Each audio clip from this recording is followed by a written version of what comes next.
Good morning every one. Praise the lord. ದೇವರ ಪರಿಶುದ್ಧ ನಾಮಕ್ಕೆ ಸ್ತೋತ್ರವಾಗಲಿ. ಜೀವನದ ವಾಕ್ಯ 30ನೇ ದಿನಕ್ಕೆ ಸ್ವಾಗತ. ಈ ದಿನದ ವಾಕ್ಯ ಭಾಗವನ್ನು ನಾವು ನೋಡಿಕೊಳ್ಳೋಣ. ಕೀರ್ತನೆಗಳು 115 4ರಿಂದ 8ನೇ ವಚನವರೆಗೆ ನಾವು ನೋಡಿಕೊಳ್ಳೋಣ. ಅವರ ವಿಗ್ರಹಗಳು ಬೆಳ್ಳಿ ಬಂಗಾರದವುಗಳೇ, ಅವು ಮನುಷ್ಯರ ಕೈ ಕೆಲಸವಷ್ಟೇ. ಅವು ಬಾಯಿದ್ದರೂ ಮಾತಾಡುವುದಿಲ್ಲ, ಕಣ್ಣಿದ್ದರೂ ನೋಡುವುದಿಲ್ಲ, ಕಿವಿ ಇದ್ದರೂ ಕೇಳುವುದಿಲ್ಲ, ಮೂಗಿದ್ದರೂ ಮೂಸುವುದಿಲ್ಲ, ಕೈಯುಂಟು ಮುಟ್ಟುವುದಿಲ್ಲ, ಕಾಲುಂಟು ನಡೆಯುವುದಿಲ್ಲ. ಅವುಗಳ ಗಂಟಲಲ್ಲಿ ಶಬ್ದವೇ ಇಲ್ಲ. ಅವುಗಳನ್ನು ಮಾಡುವವರು, ಅವುಗಳಲ್ಲಿ ಭರವಸೆ ಬಿಡುವವರು ಅವುಗಳಂತೆಯೇ.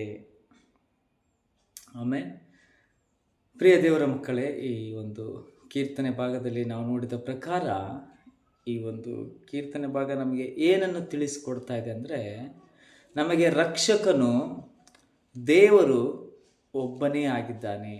ಆತನೇ ಸೃಷ್ಟಿಕರ್ತನು, ಆತನೇ ಸಮಸ್ತವನ್ನು ಉಂಟು ಮಾಡಿದ ಆತನು, ಆತನೇ ಸರ್ವಲೋಕಕ್ಕೆ ಅಧಿಪತಿಯು, ಆತನಿಂದಲೇ ಸಮಸ್ತವು ಉಂಟಾಯಿತು. ಆತನು ಬೇರೆ ಯಾರಲ್ಲ, ಅದು ಯೇಸು ಕ್ರಿಸ್ತನು ಎಂಬುದಾಗಿ ನಾವು ನೋಡುತ್ತೇವೆ. ಯೇಸು ಕ್ರಿಸ್ತನೊಬ್ಬನೇ ನಿಜವಾದ ದೇವರು, ಆತನೇ ನಿಜವಾದ ರಕ್ಷಕನು, ಆತನೇ ಜೀವ ಉಳ್ಳ ದೇವರಾಗಿದ್ದಾನೆ ಪ್ರಿಯರೇ.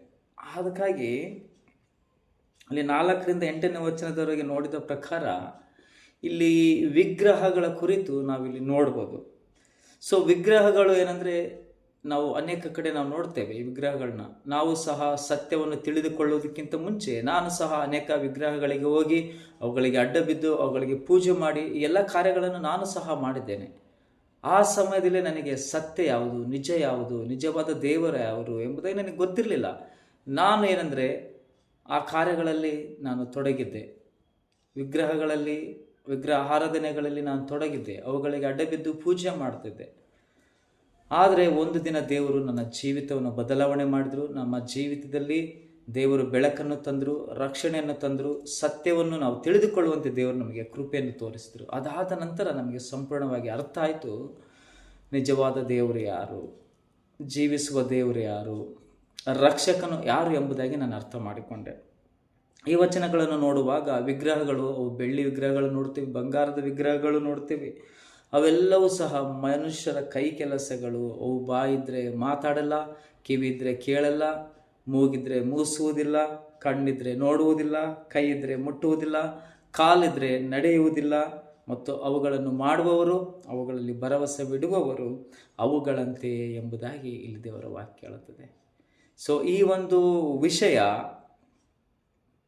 ಅನೇಕರಿಗೆ ಏನಂದರೆ ನೋವುಂಟು ಮಾಡುವುದು, ಬೇಸರ ಉಂಟು ಮಾಡುವುದು.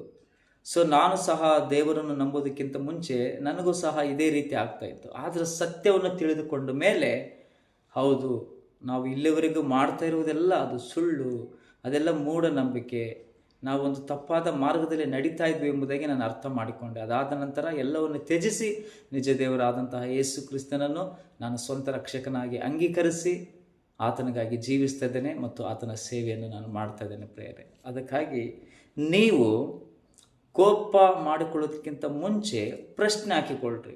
ವಾಕ್ಯ ಏನು ಹೇಳ್ತದೆ, ಅದು ನಿಜನಾ, ಹೇಗೆ ಎಂಬುದಾಗಿ ನೀವು ಪ್ರಶ್ನೆ ಹಾಕಿಕೊಂಡು ಅದರ ಕುರಿತು ನೀವು ಅಭ್ಯಾಸ ಮಾಡಿರಿ, ಅಧ್ಯಯನ ಮಾಡಿರಿ, ಸಂಶೋಧನೆ ಮಾಡಿರಿ. ಆಗ ಮಾತ್ರ ನಿಮಗೆ ಸತ್ಯ ತಿಳಿದುಕೊಳ್ಳಲಿಕ್ಕೆ ಸಾಧ್ಯವಾಗುತ್ತೆ. ಅದಕ್ಕಾಗಿ ದೇವರ ವಾಕ್ಯ ಹೇಳ್ತದೆ, ಇಲ್ಲಿ ರಕ್ಷಕನು ಯೆಹೋವನೊಬ್ಬನೇ, ಯೇಸು ಕ್ರಿಸ್ತನೊಬ್ಬನೇ, ಆತನ ನಿಜವಾದ ದೇವರು, ಜೀವವುಳ್ಳ ದೇವರು ಎಂಬುದಾಗಿ. ಆತನಲ್ಲಿ ಜೀವವಿದೆ, ಆತನಲ್ಲಿ ಶಕ್ತಿ ಇದೆ, ಆತನು ನಿರಂತರವಾಗಿಯೂ ಜೀವಿಸುವಂಥ ದೇವರಾಗಿದ್ದಾನೆ ಪ್ರಿಯರೇ. ಆಮೇಲೆ ದೇವರು ಈ ಒಂದು ಚಿಕ್ಕ ವಾಕ್ಯ ಭಾಗವನ್ನು ಆಶೀರ್ವದಿಸಲಿ. Thank you and God bless you all.